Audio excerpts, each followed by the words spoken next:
네, 아까 저희가 예고해드린 대로 우리 오늘 김덕수 목사님 모시고 1부는 설교, 또 2부는 변하는 목회 환경에서 성공적 목회하기에 관한 자담회를 또 저희가 간단하게 좀 진행하도록 하겠습니다. 우리 김덕수 목사님 소개해드리니까 인사 한번 하시죠.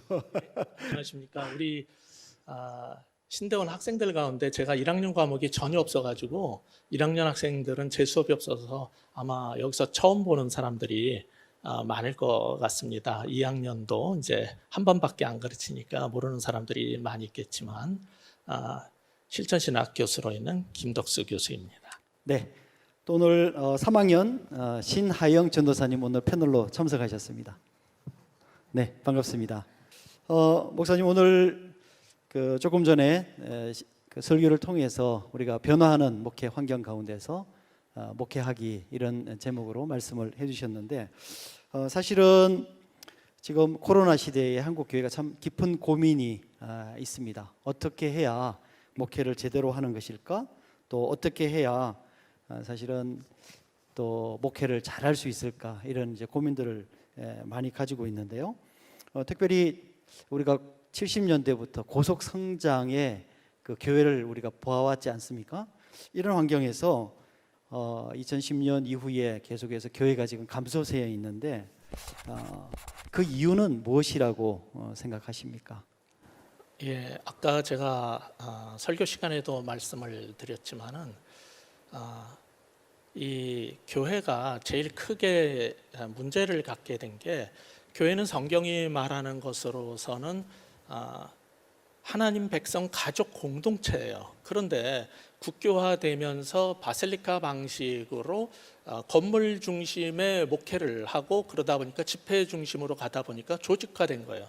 항상 말은 교회는 조직이 아니다 그러면서 실제 하는 일은 조직을 만들고 예배당 건축하는 것이 그 목회자의 꿈이 돼버렸는데 옛날에는 그게 국교 시대에는 먹혀 들어갔을지 모르지만은 20세기 중반부터 그리고 가톨릭 교회가 이제 중심으로 여겼던 게 교황을 중심으로 해서 하이어라키를 구성을 해서 교회를 끌어갔단 말이에요.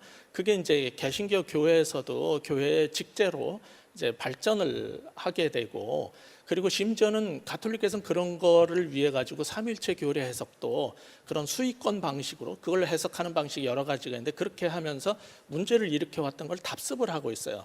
근데 20세기 중반부터 민주화되면서 사람들은 함께 교회 일에 참여하고 교회 목소리를 내기를 원하고 민주적으로 교회도 움직여가고 성경적 공동체의 본질을 경험하고 싶은데 이게 안 되니까 반발이 일어나기 시작한 거예요.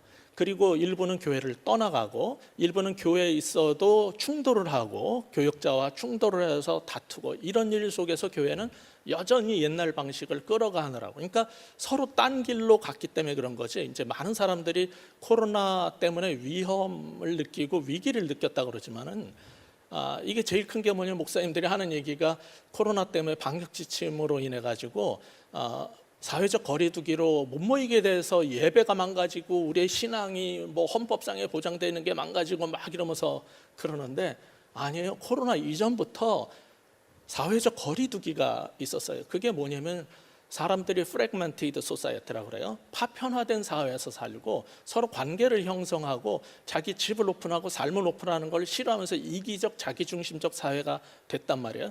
이게 뭐냐면은 사회적 거리두기예요. 이미 교회는 사회적 거리두기를 하면서 쇠퇴가 시작됐지 코로나 때문에 그런 게 아니에요. 코로나는 그것을 단면으로 보여준 거고 이것 때문에 당장 이제 집회가 안 되니까 헌금이 줄고 막 교회가 위험해졌잖아요. 왜냐하면 빚 얻어서 이게 건축을 했는데 빚을 못 갚으니까 다 지금 수백억씩 빚더미란 말이에요. 큰 교회들이 다 안 밝혀서 그렇지 다 수백억씩 다 갖고 있어요. 이렇게 이제 되면서 계속해서 사회로부터 지탄을 받게 되고 목회자의 수준이라든지 크리스찬의 수준하고 관계없이 교회에서 주일 성수하고 종교 활동하는 것을 계속 요구하면서 그렇게 훈련시키니까 사회 속에서 그리스도인이 빛도 소금도 안 되고 머리만 커지고 교리는 알고 신학은 있는지 몰라도요 목회자나 교인이나 사회에서 지탄의 대상이 된 거는요 코로나 이전에 개독교라는 소리가 나온 게 벌써 십수년 전입니다. 근데 사람들이 코로나 때문에 난리치는 게 저는 이해가 안 가요. 이미 벌어졌던 일을 왜 이제 와가지고 그러는지 참 그게 너무 안타깝고 답답한 일입니다. 네. 오늘 패널로 참석하신 신하영 전도사님 혹시 또 질문이 있으시면 해주시면 좋겠습니다. 작년부터 코로나로 인해서 한국 교회들이 많은 어려움을 겪고 있는데요.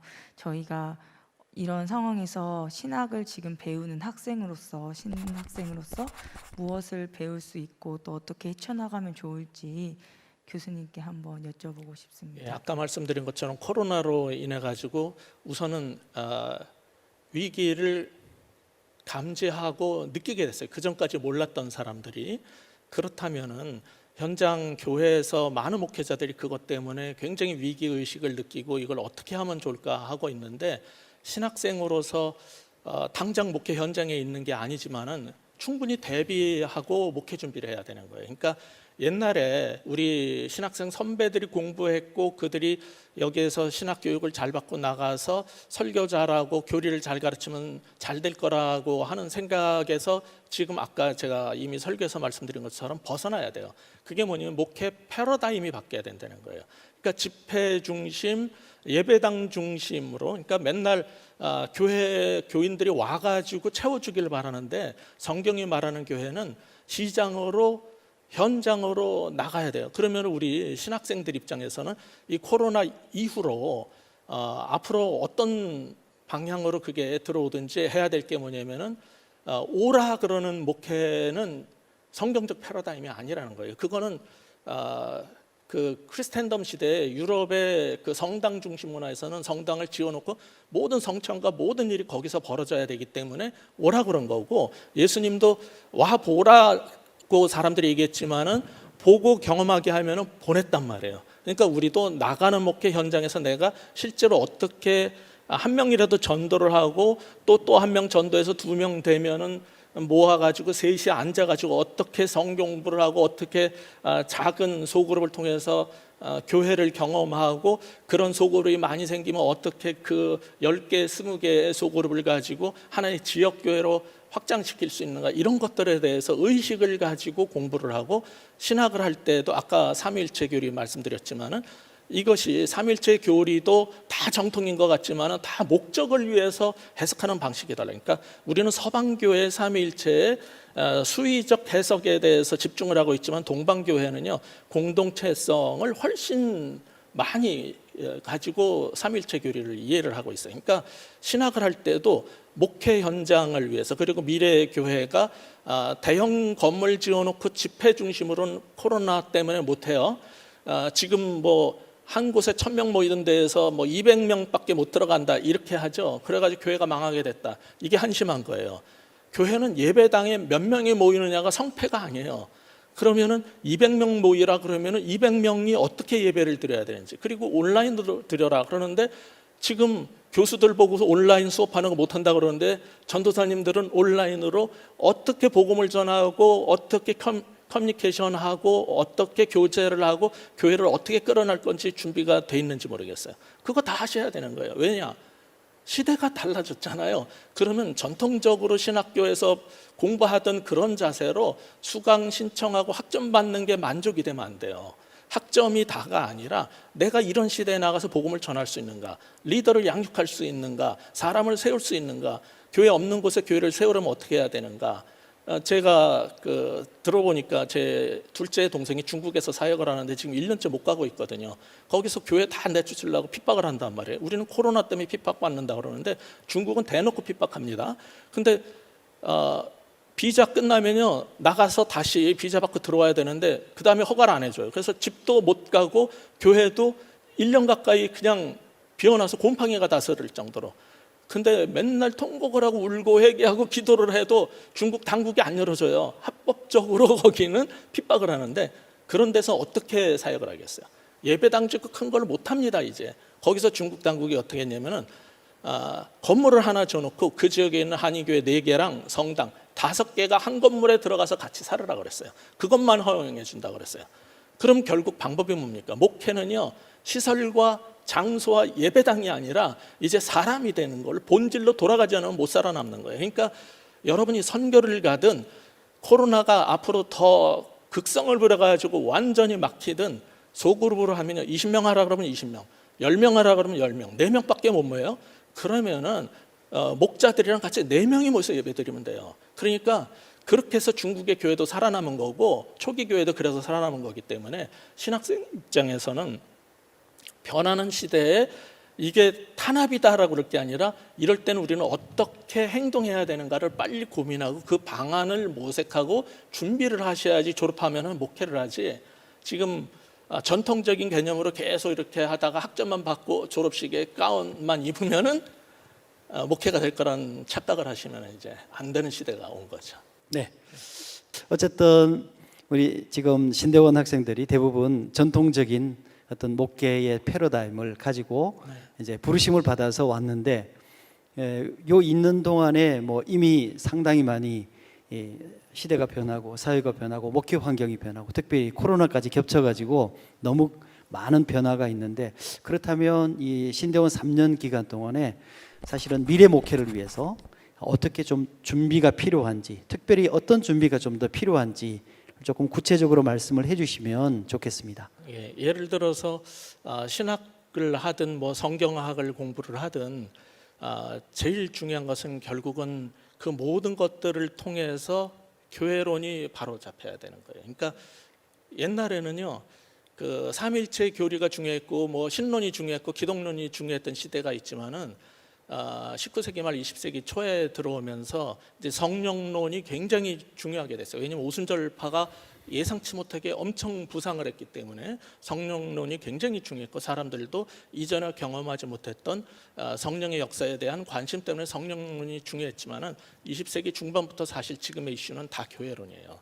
그러니까 신약을 공부하든 구약을 하든 조직 신학을 하든 역사 신학을 하든 이걸 통해 가지고 내가 목회할 교회는 무엇이고 교회를 성경이 말할 때 강조하는 포인트는 무엇이고 정말 교회가 그렇게 우리가 생각하는 것처럼 우주적 교회, 인비저블 처치 얘기가 다인지 성경에 그거는 오히려 조금밖에 안 나오고 현장 교회에서 벌어졌던 고린도 교회에서의 갈등, 목회자들의 갈등 똑같이 하나님 사랑해요. 근데 왜 마가는 안 데려가고 뭐 신라는 되고 뭐 이런 거 그걸 무엇을 기준으로 판단하고 우리는 어떻게 결정을 내려야 되는지 이런 것들을 위해서는 그러면 목회학이 바뀌어야 되고 신학이 바뀌어야 되고 그리고 신학을 수련하는 우리도 공부하는 방식이 바뀌어야 되고 머릿속에 신학적인 지식만 가지면 되느냐 그거야말로 신학의 학문인 거죠.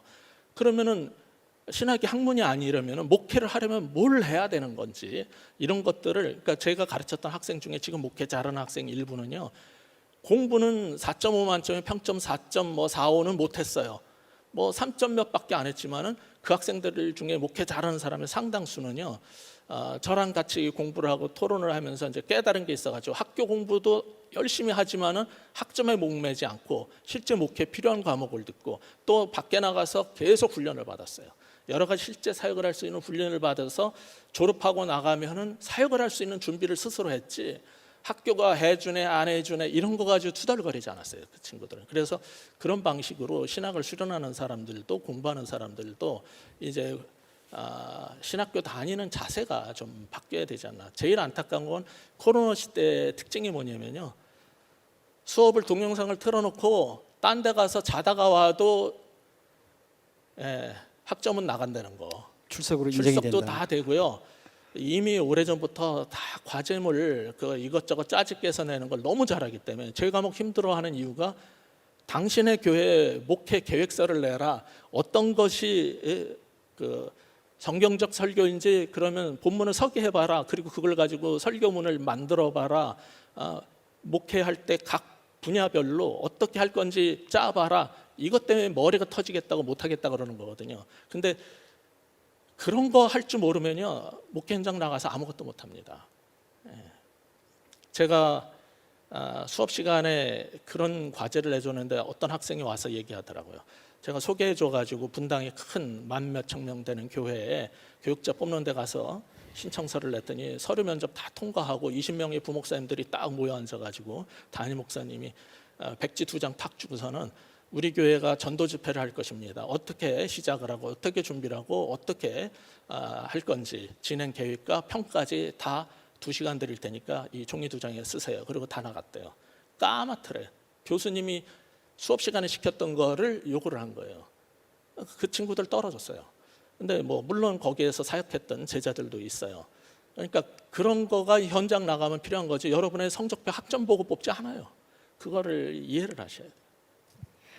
교수님 말씀 감사합니다. 교수님 말씀을 들어보니까 그러면 지금 이 시대에 필요한 대안은 교회론에 달렸다 해도 과언이 아닐 텐데, 그럼 저희가 이제는 교회론을 어떻게 바로 이해하고 본질적인 문제를 해결하는 방향성을 잡아가야 할지 여쭤보고 싶습니다. 그러니까 아까도 말씀드렸지만은 제일 지금 심각한 문제가 뭐냐면, 교회 그러면은 커다란 건물을 짓고 많은 사람을 모아가지고 예배를 드리는 게 목회의 본질로 생각을 하고 있어요. 그것은 성경적 교회론에서 벗어난 겁니다. 그러니까 처음에는 교회는 믿는 사람들의 커뮤니언이었어요. 공동체. 그 숫자가 20명이든 뭐 100명이든 그 당시 집에서 모일 수 있는 숫자가 3, 40명을 넘어가는 큰 집이 없었기 때문에 굉장히 작았을 거라고 생각을 해요. 근데 그게 다 성경에서 에베소 지역에 있는 교회, 고린도 지역에 있는 고린도 교회가 한 개가 아니거든요. 그런 교회가 믿는 하나님 백성의 공동체다. 근데 교회 그러면 자꾸 에클레시아로 자꾸 설명을 하는데 그거는 하나일 뿐이에요. 그러니까 에클레시아를 설명을 하면서 알지 못하는 헬라어 가지고 에크는 어디서 불러내 가지고 뭐 클레시아의 뒤에 칼레오에서 온 건데 불러냄을 받았다만 하는데, 그거는 교회를 설명하는 한 가지예요. 그리고 불러낸 다음에 아까 말씀드린 것처럼 설교 시간에 예수님은 보내셨다고요. 그거를 우리는 사도라고 말을 하지만 성경에 12명 외에도 그 일을 복음을 위해서 세상으로 보내신 사람들은 다 사도예요. 그러니까 예수님은 불러냈지만 불러내는 건 구별을 위해서, 구약의 이스라엘을 이방 가운데 하는 거랑 다르다고요, 신약에서는. 그래서 불러내가지고 그들을 변화시켜서 세상으로 보내기 위해서 불러낸 거지, 보내심이 전제되지 않는, 사도성이 전제되지 않는 구별과 분리는요, 그거는 유대교예요. 그리고 유대교도 그게 잘못됐기 때문에 하나님께 징계를 받은 거거든요. 그래서 신약에 와서 에클레시아가 처음 나왔다 그러는데 아니에요. 구약에부터 다 나온 거예요. 그게 에클레시아라는 말이 히브리어에서 카할을 헬라어로 번역한 건데, 카할이 뭐냐면 하나님 백성의 총회라는 뜻이에요. 하나님 백성의 공동체. 그러니까 그 용어가 출애굽기부터 다 나온다고요. 오경부터 다 나온다고요. 교회는 구약부터 있었다고요. 신약에서 처음 생긴 게 아니고 사도행전 오순절 성령 강림이 교회를 시작했다. 그러면 그 앞에 장에서 마가의 다락방에서 기도했고 성령 받은 사람들은 도대체 뭡니까? 어떻게 성경 그런 식으로 해석을 하고 그런 엉터리 설교와 엉터리 신학을 계속해 오는지 모르겠어요. 그러니까 교회론이 이게 뭐가 바뀌어야 되냐면 신약에 한정지어서 보면 안 돼요. 조직신학이나 어떤 신학자가 말하는 한 부분으로 보는 게 아니라 모세 오경으로 돌아가가지고 오경부터 시작해서 계시록까지의 완성된 교회까지 다 보고, 500년 전에 종교개혁 때 교회를 복원하려고 들지 마시고 초대교회를 복원하려고 들지 마시고, 제가 목회학 시간에 계속 그런 얘기를 앞으로 하겠지만은, 종말론적인 완성된 교회 이상을 가지고 미래를 향해서 가라고 우리를 부르신 거예요. 21세기에 우리 보고 500년 전 교회를 하라고 부른 거 아니에요. 자꾸 그거 복원하려고 드는 사람은 박물관 하계산화되라는 거예요.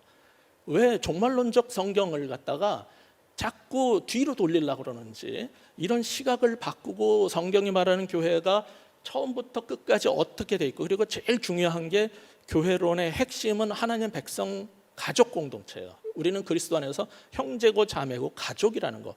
근데 물론 가족이라는 거는 아는데 가족은 어떻게 살아야 되는지, 특징이 뭔지를 물어보면 대답을 못 해요. 그러니까 어떻게 공동체를 만드냐고요. 그러니까 이런 면부터 하나씩 공부하는 방식이 바뀌고 교회론이 근본적으로 이게 뒤바뀌지 않으면, 심지어 이번에 은퇴하셨지만 홍인규 교수님 바울 신학을 30년을 가르쳤지만은 저랑 얘기하고 나가지고 한 얘기가 뭐냐면은, 나 이제 더 이상 이런 논문 안 쓴다, 이런 책 안 쓴다, 이런 거 필요 없다. 이거 도대체 무엇을 위해서 한 거냐. 교회를 세우지 못하고 교회 본질도 이해를 못하고 성경이 말하는 교회가 뭔지도 제대로 가르치지 못하고 그거를 해결하지 못한다면, 내가 그런 교회를 못 세운다면 난 뭘 가르치는 거냐. 회개했다 그러고서 완전히 신학과 삶을 바꿨어요. 똑같은 거예요. 30년 후에 깨닫지 마시고 신학교 다닐 때 깨달으셔서 정말 제대로 교회, 성경이 말하는 교회가 아까 말씀드린 것처럼 몇 가지 요소들만 얘기를 한 거예요. 이제 가장 중요한 게 가족 공동체라는 건 무엇을 말하는가? 그거를 제일 잘 보여줄 수 있는 건 주일 예배 세팅에서는 아니에요. 소그룹이라고 다. 그러니까 어떻게 그게 나타나는 목회를 할 것인가? 그러다가 많이 모이면은 뭐 대그룹도 만들어지는 거지. 그런 공동체는 상실해 가면서 큰 집회만 하는 게 성공이라고 생각하면 안 되는 거죠. 그래서 그게 교회론에서 목회학도 나오는 거고 모든 신학도 그걸 위해서 존재하는 거기 때문에 사실은 공부를 왜 하는 거냐면 설교와 목회를 위해서 하는 거라면은 그 모든 관점이 다 바뀌어야 되는 거예요. 그래서 아까 말씀드린 것처럼 코로나의 위기라는 거, 이거 사회적 거리두기의 위기는요, 코로나가 아니라 이미 시작됐는데 왜 그걸 못 보느냐. 제 제자가 2주 전에 찾아왔는데 개척한 지 10년 됐는데 다들 어렵다 그러는데 우리는 가장 풍성한 한 해를 보냈고 예산이 넘쳐가지고 목회자 세미나도 후원하고 개척교회도 후원하고 우리 교회는 더 성장했습니다. 그래요. 그 친구는 목회 방식이 전통적인 게 아니라 패러다임이 바뀐 목회를 했거든요. 그러니까 코로나 시대에 오히려 성장하고 예산 하나도 안 주는 교회들이 있어요. 대부분이 셀교회 가정교회들이에요. 아니면 그런 성경적 목회를 한 교회들. 그러면 그런 거에 대한 관심을 가지고 살 길을 찾아야 되는 거예요.